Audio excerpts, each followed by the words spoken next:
before the sun could rise and expose her to another day of silent judgment. She was already awake. The town still slept under a thin veil of blue-gray dawn, its crooked rooftops and dusty streets holding on to the last breaths of night. A faint wind stirred the loose boards of the small cabin behind her, whispering like it knew she was leaving, and maybe even why. She moved quietly, carefully folding the last of her belongings into a worn leather satchel. There wasn't much to take: a spare dress, a tin comb, a faded photograph she hadn't looked at in years, but couldn't bring herself to leave behind. Everything else in that cabin belonged to a version of her that no longer existed. Or maybe never truly did. Her fingers paused for a moment on the wooden table. The surface was rough, scarred by time and use, much like her. She remembered when she first arrived in this town, hopeful, foolish, believing that a fresh start meant something, that if she kept her head down, worked hard, and stayed quiet, people would accept her. They hadn't. Acceptance never came, only whispers. At the market, conversations would soften when she passed. Women would glance at her, then quickly look away, their lips tightening like they had bitten into something bitter. Men were worse. Some stared too long, others not at all, as if acknowledging her existence might stain their reputation. And the stories. They had built stories around her, twisted half-truths into something ugly. A woman alone must have done something wrong. A woman with no past worth speaking of must be hiding something. It didn't matter that none of it was true. Truth had never mattered in a place like this. She learned quickly, silence was safer. But silence had its limits. Last night had been the final crack. She closed her eyes briefly, the memory still sharp, the laughter, the accusation thrown too loudly across the saloon floor. The way the entire room had gone quiet, not to defend her, but to watch, always watching. No one stepped in. No one ever did. That was when she understood something clearly for the first time. Staying wasn't strength. It was slow surrender. And she refused to disappear that way. She lifted her satchel and slung it over her shoulder. The weight was light, almost disappointingly so. A life reduced to something she could carry in one hand. At the door, she hesitated. Not because she doubted her decision, but because of what lay beyond it. The unknown stretched wide and merciless outside those walls. No plan, no destination, just distance. Distance from the town, from the whispers, from everything that had tried to define her. It should have felt terrifying. Instead, it felt like breathing. She stepped outside. The air was cold, brushing against her skin with a quiet sharpness that woke her fully. The sky was beginning to shift, faint streaks of gold breaking through the horizon. Soon the town would stir, boots on porches, horses saddled, doors creaking open. But she would be gone before then. She walked quickly, keeping to the edges of the street where shadows still clung. Each step felt deliberate, final. She didn't look back at the cabin. There was nothing there for her anymore. At the far end of town, her horse waited, tied loosely to a post. The animal lifted its head as she approached, exhaling softly, as if sensing the urgency in her. "Easy," she murmured, her voice barely above a whisper. It had been a long time since she spoke without fear of being overheard. She untied the reins and mounted in one smooth motion. The familiar creak of the saddle grounded her. This, movement, choice, forward motion, this was something she still controlled. For a brief moment, she sat still. The town stretched behind her, quiet and unaware, a place that had never truly seen her, yet somehow managed to judge her completely. A strange thought crossed her mind then. If she left now, would anyone notice? Would anyone care? The answer came quickly. No. And that, more than anything, made leaving easier. She tightened her grip on the reins and nudged the horse forward. Hooves pressed into the dirt, soft at first, then steady. The rhythm built, carrying her away from the only place she had known in years. Away from the whispers, away from the weight. The road ahead was long and uncertain, stretching into open land where anything or nothing could be waiting. But for the first time in a long while, she wasn't running in fear. She was choosing to go. The town shrank behind her, slowly dissolving into the horizon. The rising sun painted the world in gold, as if marking the moment, as if acknowledging her decision. Alone. Yes, but not broken. Not anymore. She lifted her chin slightly, eyes fixed forward. Whatever came next, hardship, danger, or something she couldn't yet imagine, it would be hers to face, and hers alone. The sun had climbed just enough to burn away the last traces of night, leaving the land stretched wide and exposed beneath a pale, endless sky. She had been riding for hours. The town was long gone now, swallowed by distance, reduced to nothing more than a fading memory somewhere behind her. The road ahead was little more than a suggestion, a thin trail carved by travelers who had passed through and kept going, just like she intended to. The world felt bigger out here, and quieter, too quiet. At first, she welcomed it. The silence wrapped around her like a shield, protecting her from the noise she had left behind, the whispers, the laughter, the constant weight of being seen but never understood. But silence, she was beginning to realize, had a way of turning on you. With nothing to distract her, her thoughts grew louder. Every doubt, every fear, every question she didn't want to answer. Where would she go? How far could she really make it alone? What if the world beyond that town was no kinder? She tightened her grip on the reins, pushing the thoughts down. Forward. Just keep moving forward. The steady rhythm of her horse's hooves grounded her, until another sound slipped into it. Faint at first, then unmistakable. Hoofbeats. Her body tensed instantly. She didn't turn around, not yet. Her eyes stayed fixed ahead, but her senses sharpened. The sound was distant, but gaining. Whoever it was, they were riding fast. Too fast to be coincidence. A flicker of panic rose in her chest. Had they already come after her? No, it was too soon. The town wouldn't even be fully awake yet. No one would have noticed she was gone, unless someone had been watching. Her jaw tightened. They always were. She urged her horse forward, picking up speed, but the approaching rider didn't slow. If anything, the distance between them closed faster. Running wouldn't work, not out here. The land was too open, too exposed. There was nowhere to hide, nowhere to disappear. Whoever was behind her would catch up. It was only a matter of time.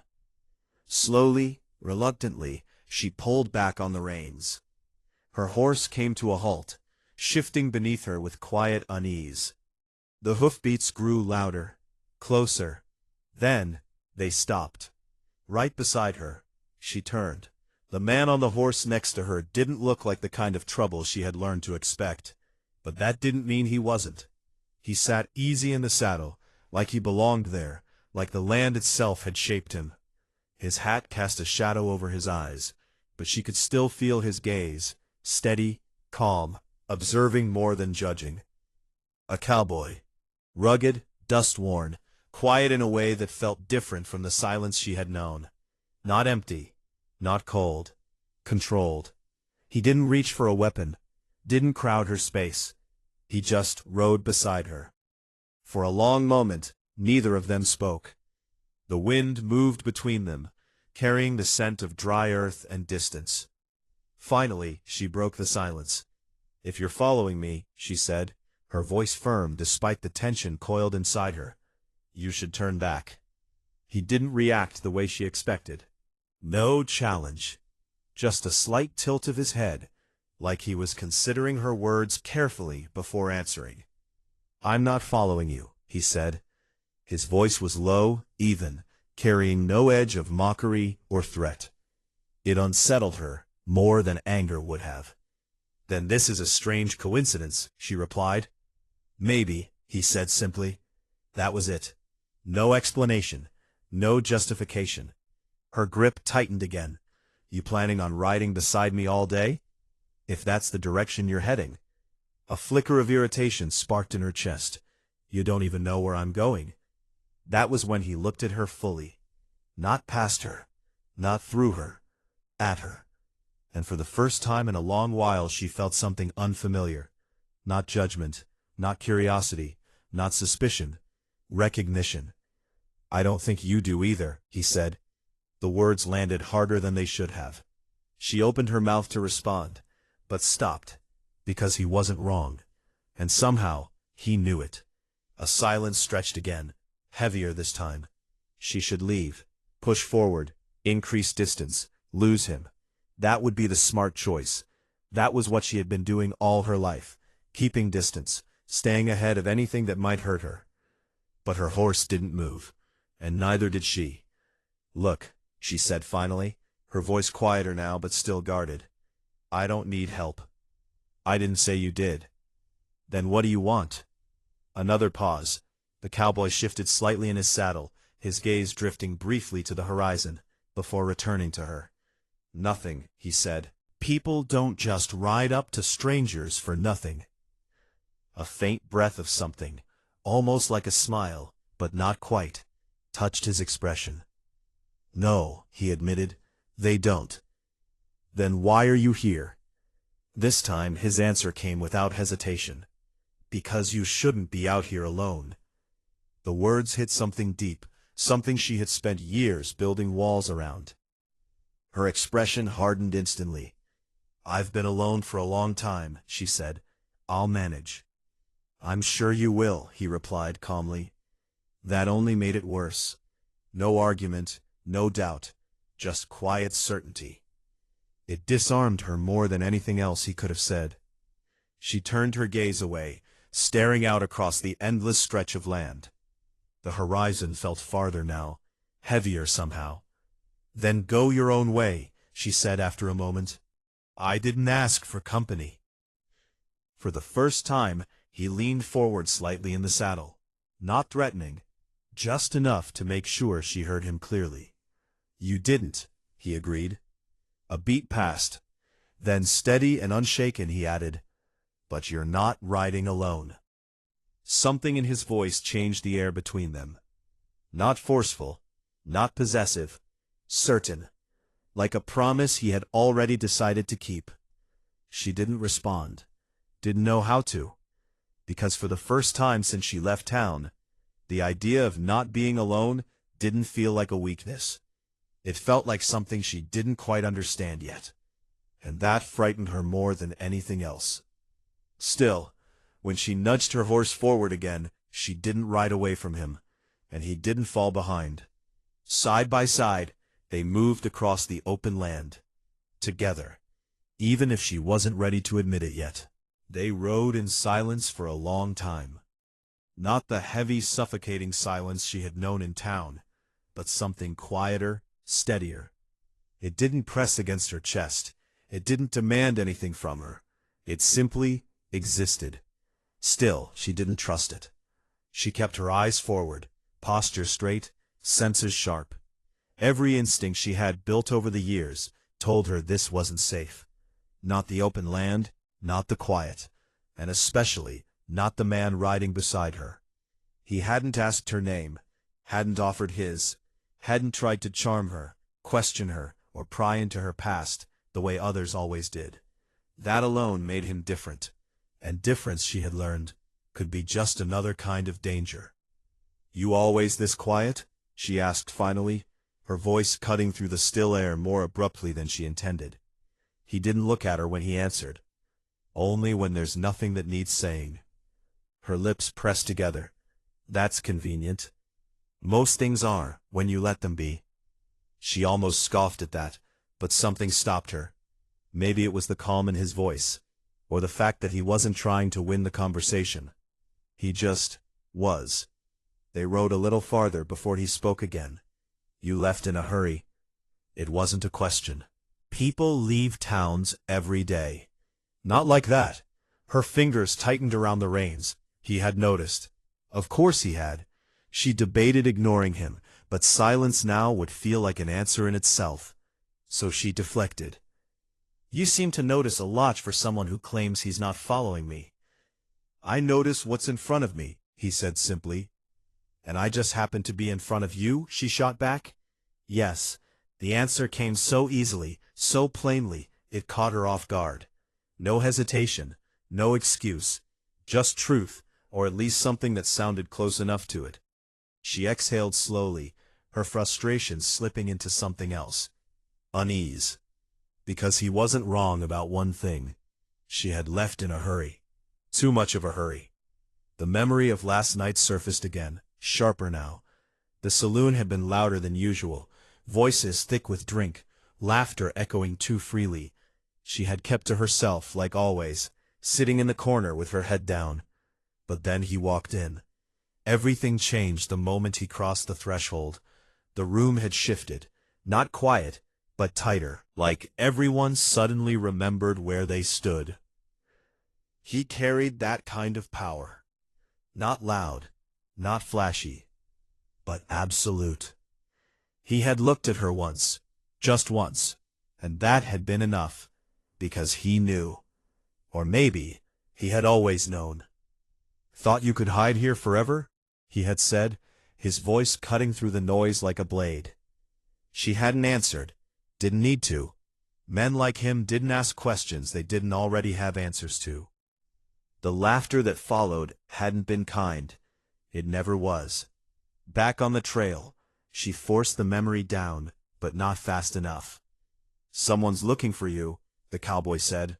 Again, not a question. Her head turned sharply toward him. You don't know that. I know the look of someone who's running from more than just a place. Her pulse quickened. Then maybe you should mind your own business. That depends, he said calmly. On what? On whether your business is about to become my problem. The words hit harder than she expected. Not threatening, not defensive, just honest. She studied him more carefully now. His posture was relaxed, but not careless. His eyes, what she could see of them beneath the brim of his hat, missed nothing. He wasn't guessing. He was reading her, and he was getting too close to the truth. You don't want that kind of trouble, she said quietly.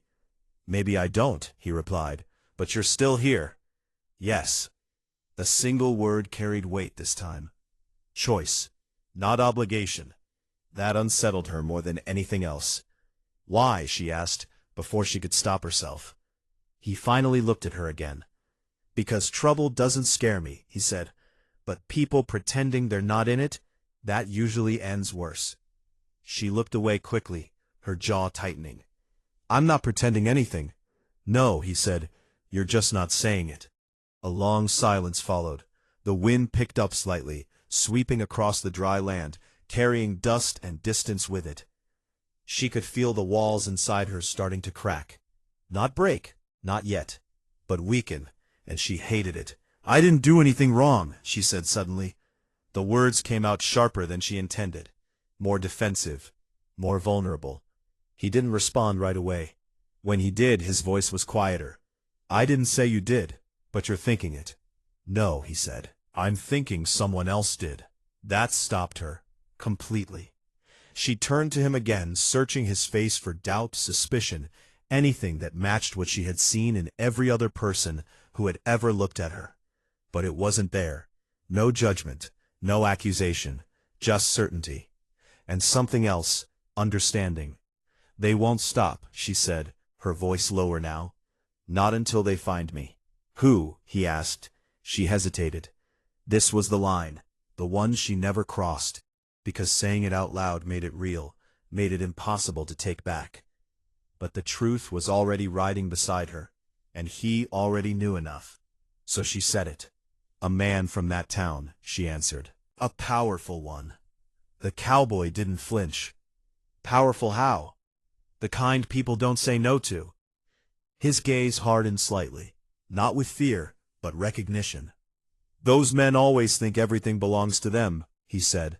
Her throat tightened. He thinks I do. The words lingered in the air between them. Heavy. Final. and for the first time since she left town, the danger didn't feel far away anymore.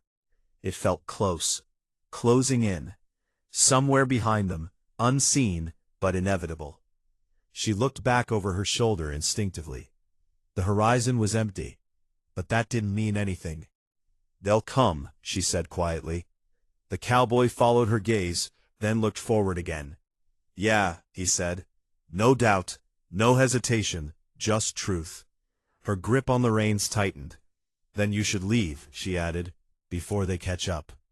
He didn't slow his horse, didn't turn away, didn't even consider it. Instead, he adjusted his hat slightly and said, "Or I could stay and make sure they don't." Her heart skipped once, not from fear, from something far more dangerous. Hope. And hope, she knew, could be just as risky as any man chasing her. Maybe more. Still, she didn't tell him to go again, and he didn't ask for permission to stay. Far behind them, beyond the rise of the land, dust was beginning to stir. By midday, the sky had turned merciless. The sun hung high and unblinking, pouring heat over the open land until the horizon itself seemed to ripple. The air felt heavier now, pressing down on everything, horse, rider, and thought alike. They hadn't spoken much since the truth had been said out loud. There was no need. Some things, once revealed, changed the shape of everything that followed. She could feel it now, the shift. The ride was no longer just movement. It was escape, and escape never lasted forever. It was the horse that noticed first. Its ears flicked back, muscles tightening beneath her, as its steady rhythm faltered for just a second. A small thing, easy to miss. But she didn't miss it. Neither did he. The cowboy's gaze drifted past her, scanning the distance behind them. His posture changed almost imperceptibly, still relaxed, but no longer at ease. "What is it?" she asked, already knowing the answer. He didn't reply immediately. Instead, he reached up and tilted the brim of his hat just enough to sharpen his view of the horizon. Then he saw it. A thin smear of dust rising in the distance. Faint, but moving. Her breath caught. "They found us," she said. "Looks that way," he said evenly. No panic, no surprise, just confirmation. Her chest tightened as she turned fully in the saddle, staring at the growing trail of dust. It wasn't just one rider. It was several. And they were riding hard. Her fingers curled around the reins. "We need to go, now." "We've been going," he said evenly. "That's not enough." "It's not." For a split second, fear threatened to take hold, the kind that froze thought and scattered reason. The kind she had felt in the saloon, standing alone under the weight of too many eyes. But this wasn't the same. This time, she wasn't standing still. And she wasn't alone. He moved first. "Stay close," the cowboy said, already turning his horse sharply off the trail. She didn't question it, didn't hesitate. She followed. The ground shifted beneath them as they veered into rougher terrain. Low ridges, scattered rocks, patches of dry brush that clawed at their legs as they passed.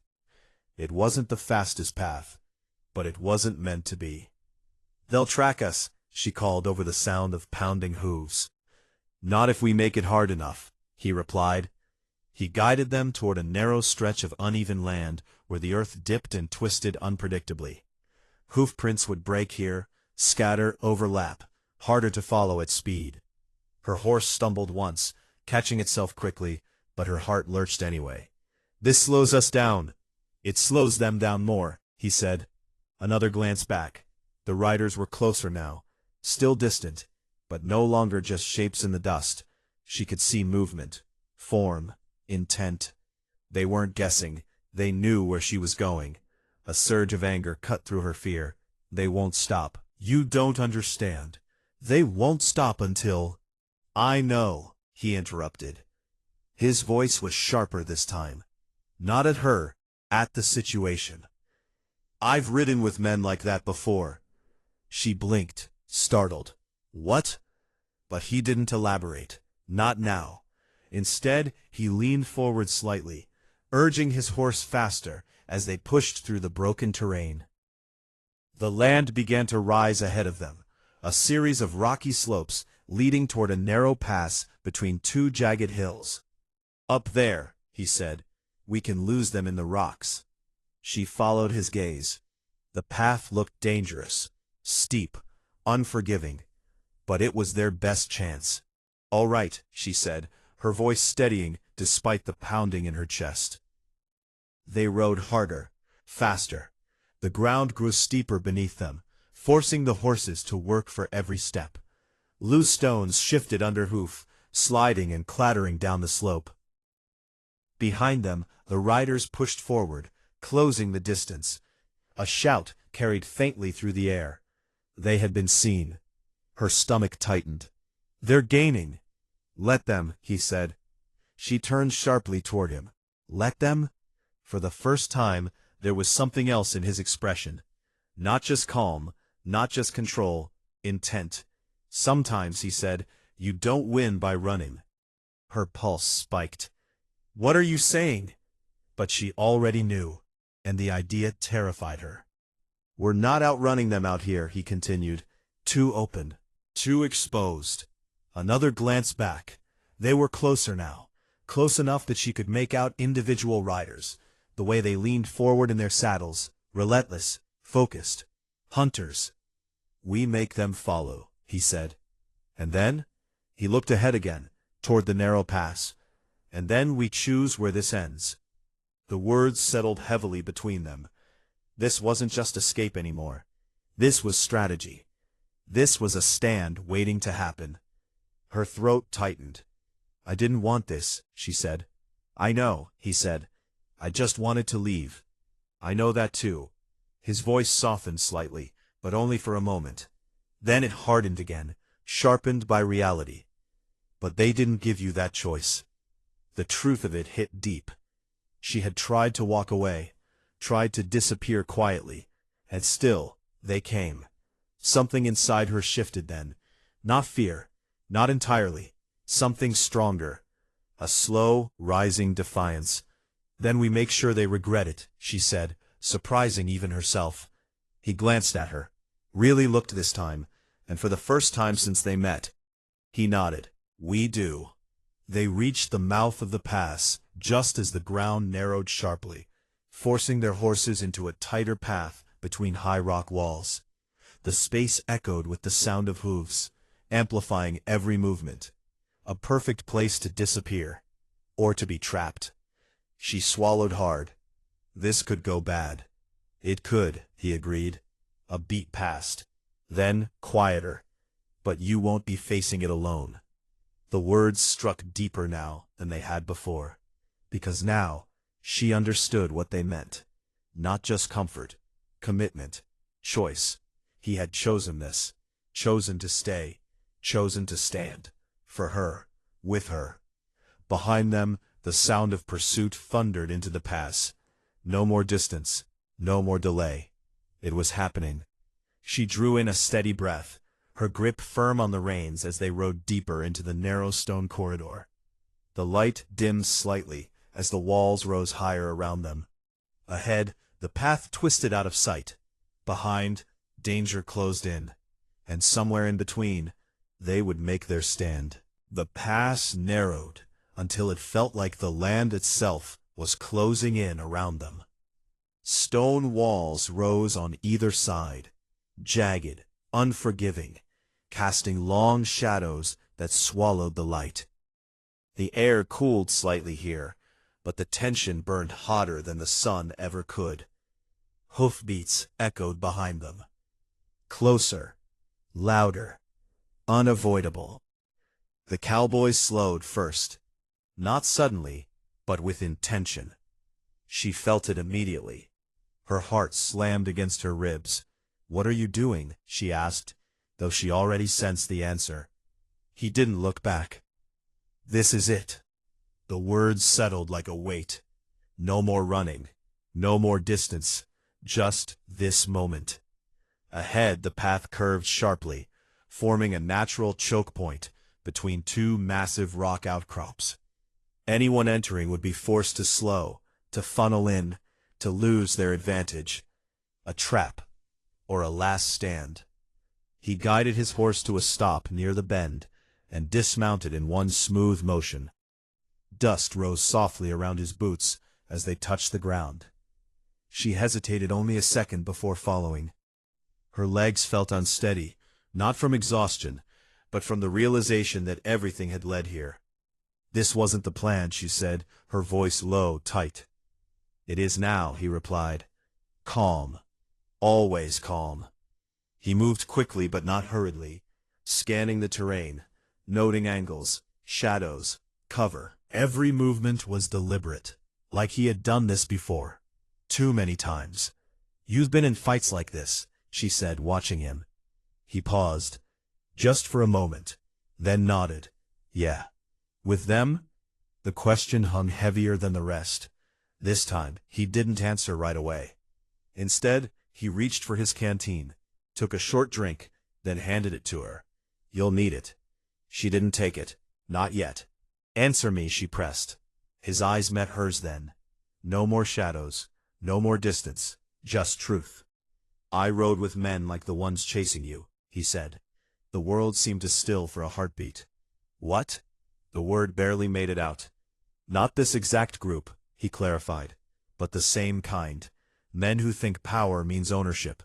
Men who don't hear the word no." Her stomach twisted. "And you were one of them?" "I was," he said. No excuse, no denial, just acceptance. Anger flared instinctively. "So why should I trust you now?" "Because I left," he said. "That's not enough." "No," he agreed. "It's not."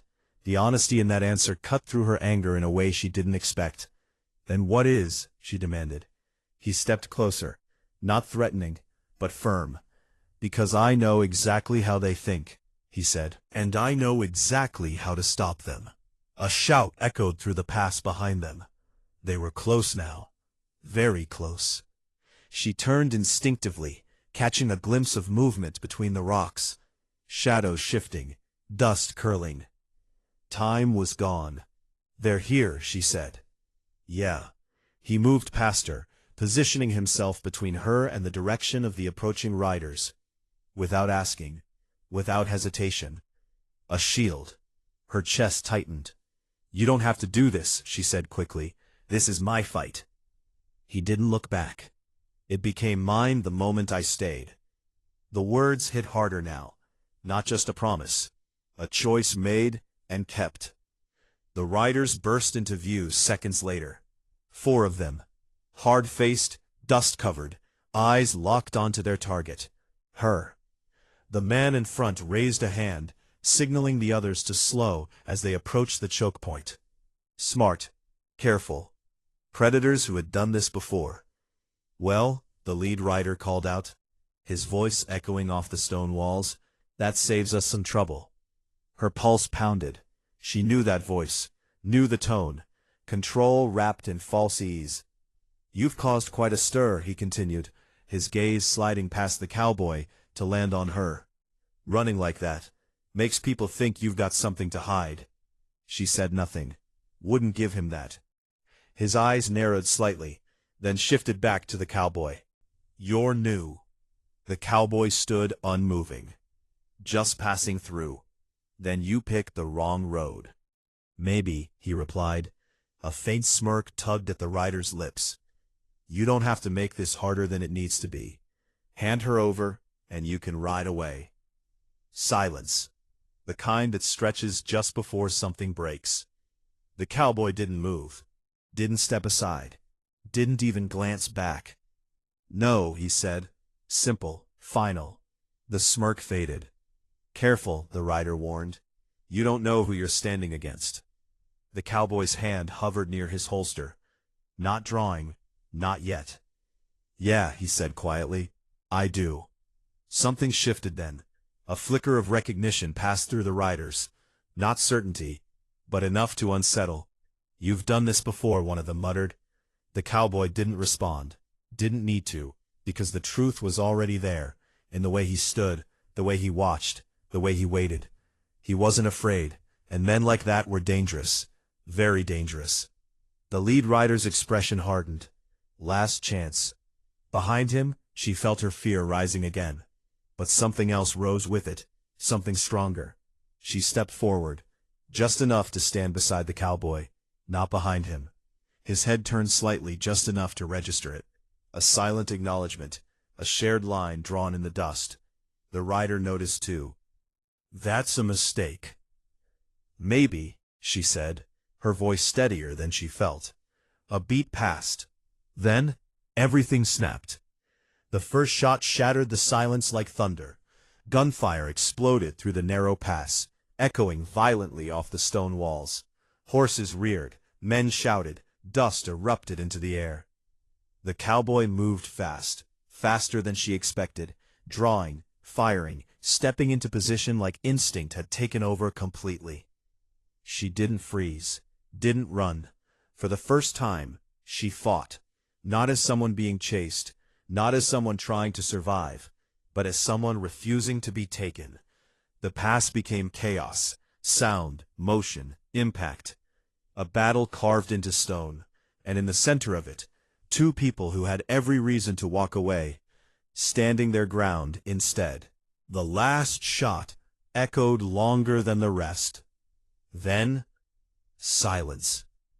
Not the fragile kind that waits to be broken, but something deeper, heavier, earned. Dust hung in the air, drifting slowly through narrow beams of sunlight that cut between the stone walls. The sharp scent of gunpowder lingered, mixing with dry earth and sweat. For a moment, she didn't move, didn't breathe. Her ears rang, her pulse still pounding from the chaos that had just torn through the pass. The world felt distant, like she was standing just outside of it, watching everything settle. Then, reality returned all at once. The riders were down, still. No movement, no voices, no threat. Her grip loosened on the weapon in her hand, fingers trembling slightly, not from fear, but from the weight of what had just happened. She was still here, still standing. Slowly she turned. The cowboy stood a few steps away, his chest rising and falling steadily, his gaze scanning the pass one last time to be sure. Always sure, always steady. Only when he was certain it was over did he lower his weapon. The silence stretched between them again. Different now, not uncertain, not guarded, just quiet. "You all right?" he asked. His voice was softer than it had been before. Closer. She nodded once, though it took her a second to find her voice. "Yeah." A pause. Then, more honestly, "I think so." He studied her for a moment, like he was weighing the truth of that. Then he gave a small nod. Good. That was it. No dramatic relief. Just that one word. And somehow, it was enough. She looked away, her gaze drifting toward the mouth of the pass where the light stretched out into open land again.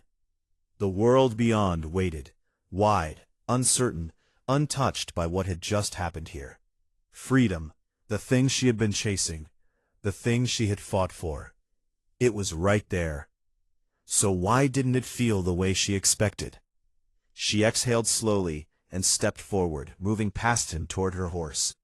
The animal shifted as she approached, still restless from the noise, but calming under her touch. "It's over," she said, more to herself than to him. "For them," he replied. She glanced back at him. "For me too," she added after a moment. He didn't answer, didn't argue, but something in his expression said he wasn't entirely convinced. She untied the reins, her movements automatic now, guided by habit. Mount. Keep going. That's what she had done this morning. That's what she had always done. Keep moving. Don't stop. Don't stay. She placed her foot in the stirrup and paused. Her body froze in place, caught between motion and hesitation.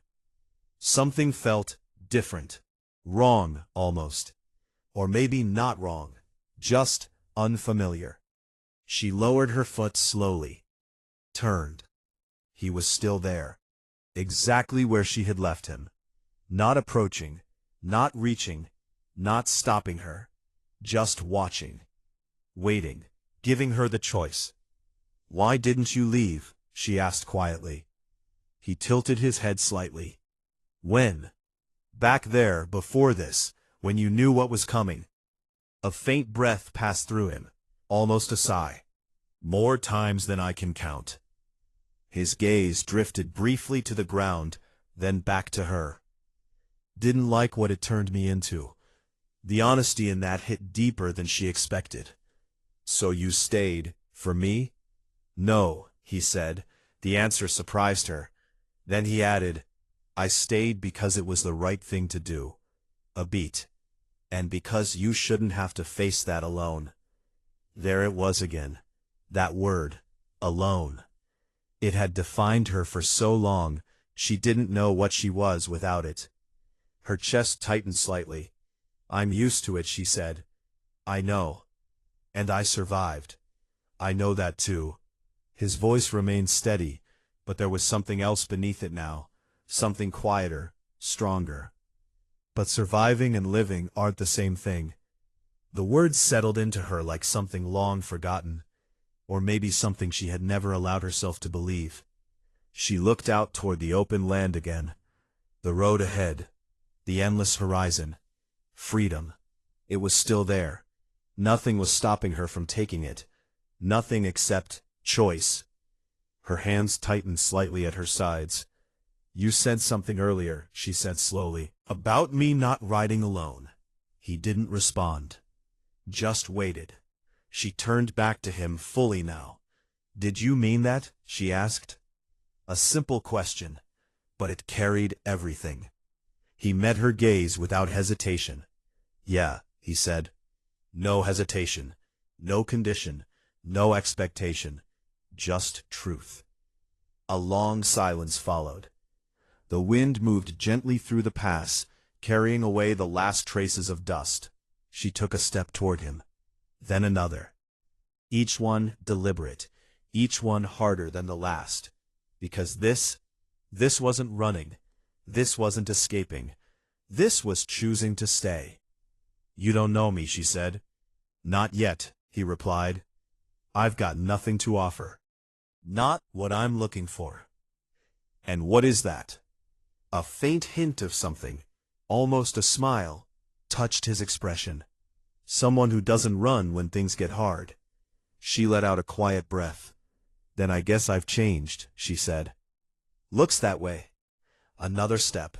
Closer now. Close enough to see the details she hadn't noticed before. The lines of his face, the steadiness in his eyes, the quiet strength that had never wavered. "I don't want to be alone anymore," she admitted. The words felt strange. New, but right. He didn't step closer. Didn't close the distance for her. He let her choose it. So she did. She stopped just in front of him, her voice softer now. "Not because I can't be," she added, "but because I don't have to." Something shifted in his expression then. Not surprise, not triumph. Respect. "Good," he said. A simple word, but it meant everything. She glanced once more toward the open land beyond the pass, then back at him, and this time she didn't hesitate. "We ride together." He nodded once. No grand gesture. No dramatic promise. Just something steadier, something real. Side by side, they mounted their horses again. The past lay behind them, broken, defeated, fading into dust. The future stretched ahead, uncertain, wide, and waiting. But this time, she didn't face it alone. And as they rode out of the pass, into the open light of a new beginning, the words he had spoken earlier lingered, no longer a warning, but a promise fulfilled. Never alone again.